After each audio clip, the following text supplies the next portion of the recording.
Welcome back to the shop. Quick tip.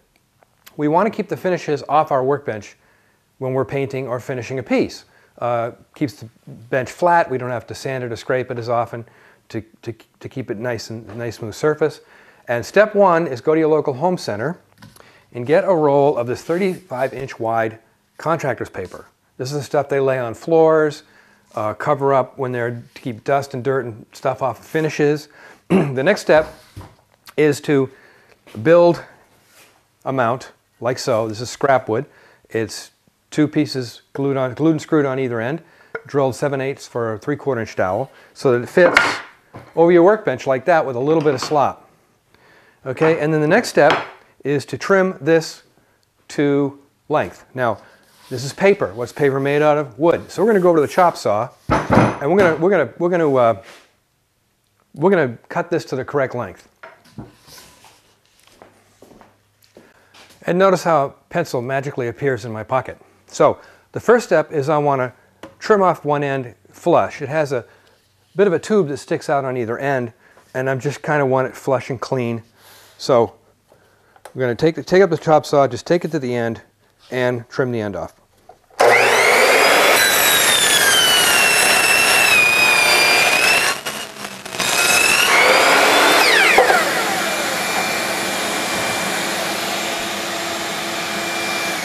Make a hell of a mess in the while doing it. The sound you heard, I have a dust collector on this. It turns on automatically.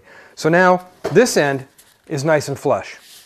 So now I want to mark it for the other end, and that is going to involve the use of the bracket that I made. So bring the bracket up. This is the trimmed end.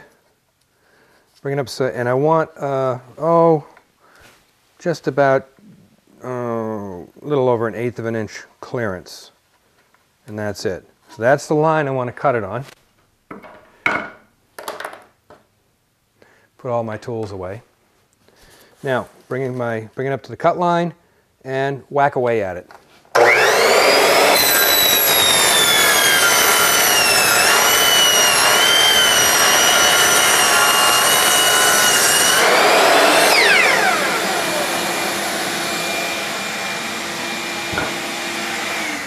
And there you have it. There's the width that I need for my workbench. Freaking lasers.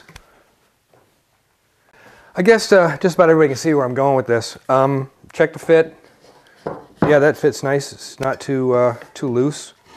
Make sure that the rod's going to fit in there and get it up through the hole. Cool. So there it is. You can see you kind of get the picture here. This is like the big paper towel roll. Anyhow, so next step is to fasten the bracket that holds it in place to the edge of the workbench. I've already pre-drilled the bracket with countersunk screw holes, and now I'm leveling it up with a torpedo level. And I'm going to take another clamp it in place here. There we go. Now I'll pre-drill the legs of the bench.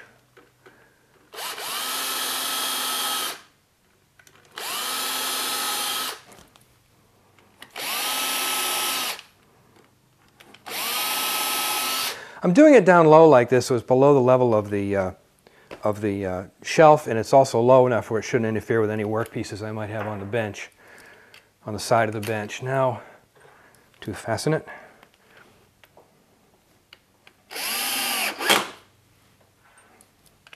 I love square drive screws. Doesn't hurt that McFeely's is in Virginia, which is not far from where I live. And the screws come to me almost overnight when I need to order some. Okay, take the clamps off.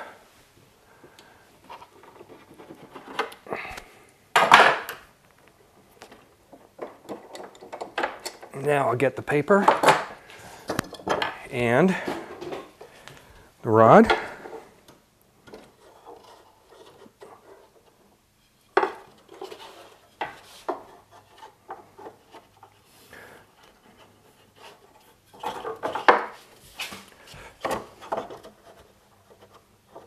Voila. And now, to open it up.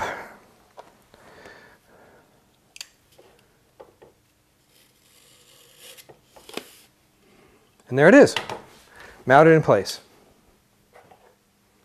So now when I want to do some finishing on the bench, I can protect my surface of my bench, grab the paper, go right across the bench. In this case, I've got a tail vise. I can just stick it down in the tail vise. Yeah, stick it down in the tail vise. Come on, you can do it. Clamp it up.